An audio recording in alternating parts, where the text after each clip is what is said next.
Human rights groups say, I mean, one of the big complaints is that since December 17, 2014, they say the human rights situation has worsened in Cuba. So, in your assessment, is that true? And if so, what do you think about it? Well, I think it's a very mixed picture. What we see is, on the one hand, some things have worsened. If you look at just following things like short-term detentions, you know, we've seen some very high rates of short-term detentions at times over the course of the last 2 years.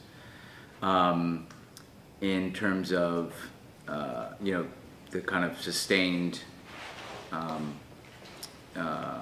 opposition to, you know, space for political dissent and independent civil society, that's kind of been a constant to how things were. I think things that we believe are different and potentially constructive would include the fact that just the challenge to the status quo that comes from normalization, I think, has Cubans from many different kind of perspectives and walks of life, you know, pushing the boundaries a little bit, and whether that's, you know, through their own, whether that's people who are focused on political issues or people who are focused on their own livelihoods, their own businesses, where they look, who they look to for support. I mean, one thing we've said is that there's the traditional set of issues that are incredibly important that we will sustain our commitment to on dissidence and opposition to government practices. But then there are these issues that we see as having some overlay to human rights. You know, the more Cubans are self-employed and the more they control their own livelihood. And so this uptick that we've seen that has continued since December 17th of cuentapropistas and Cubans, you know, who have the ability to, who are benefiting from remittances and are benefiting from different forms of engagement. You know, that in its own right, if somebody is self-reliant in terms of their livelihood, that is in its own right empowering. We certainly are seeking greater access to internet and information. There's been just this very incremental movement there, but there's been movement nonetheless. So that's why I say it's mixed, because, you know, I think we continue to see the same troubling practices we've always seen.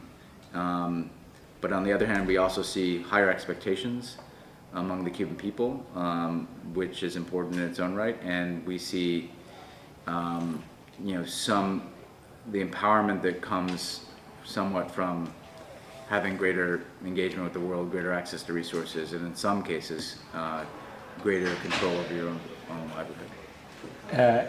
Is the president going to have a separate, exclusive meeting with dissidents, or is he going to meet with a big room of people within which there'll be? No, yeah, he'll meet with it will be dissidents, and, you know, the way it'll look like, and and I said this earlier, but it'll look like how we do this in other parts of the world, where it's a big enough group that he can hear from a number of different voices, but it's a small enough room that he can really hear from everyone and have a conversation. You know, we're talking 10 to 15 people, you know, and we will choose, you know, who is in that meeting. Last thing, is the baseball match, is Raul Castro going to go to the baseball match? And what do you say to people who say that sort of gives the wrong message, the wrong message, the wrong picture you want? Well, look, you know, I actually don't know. I mean, I assume Raul Castro will go to the baseball game, but I don't, you know, I don't know for certain, but I assume so. If all we were doing is going to a baseball game, that would certainly send the wrong message. But I think, well, one of the things we want to show on the trip is the breadth of the engagement between the United States and Cuba, and frankly, the shared space between the United States and Cuba, including between Cubans on the island and the Cuban-American community. And so, you know, we'll be speaking a lot to politics, and we'll be meeting with the government, and we'll be meeting with civil society. We'll be speaking to commercial issues and entrepreneurship, and we'll be, you know, engaging Cuban entrepreneurs. But we'll also be speaking to culture and baseball is a language that is shared by Americans and Cubans, and I think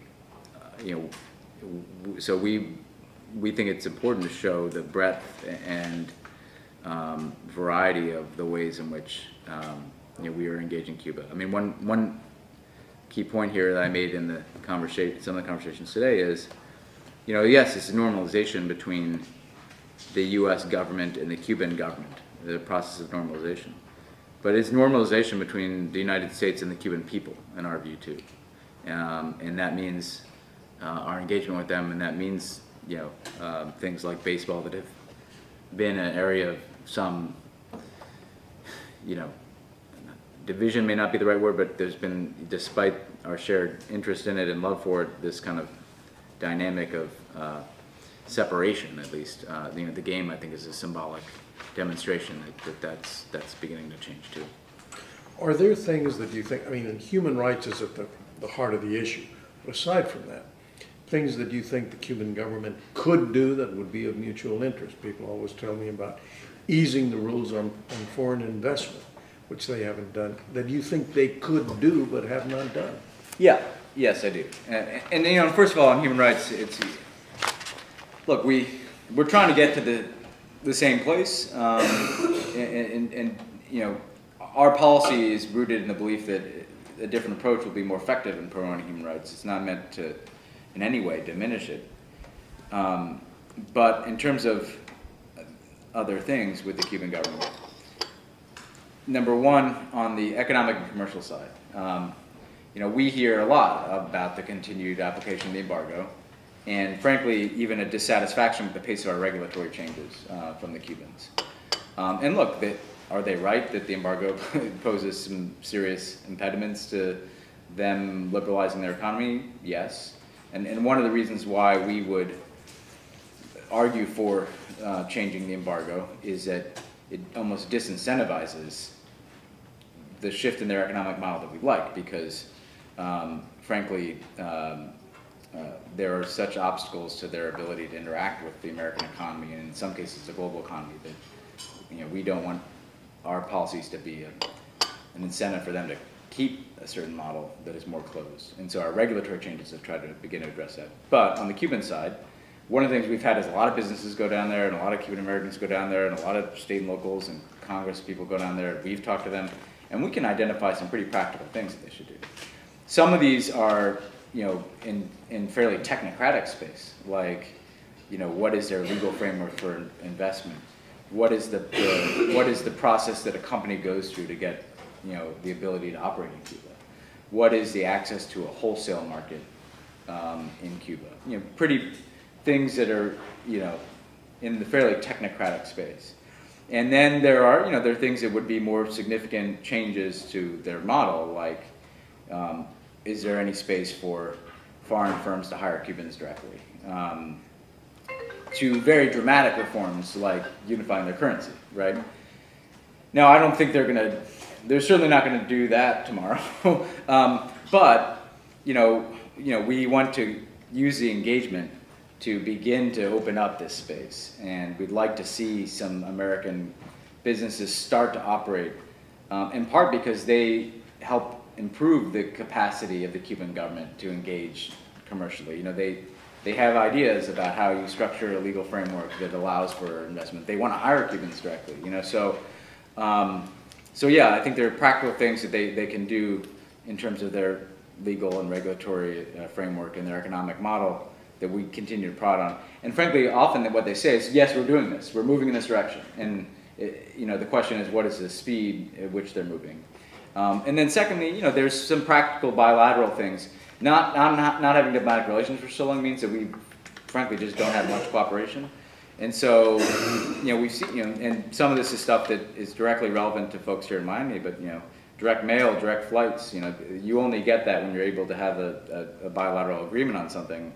And so there may be other areas on the trip where we want to, practically start to, have meaningful cooperation on areas, from agriculture to health to exchanges and the like, that I think would be healthy in terms of us getting to know the Cuban government and system better, but also just frankly advancing things that we would want to advance in our own right.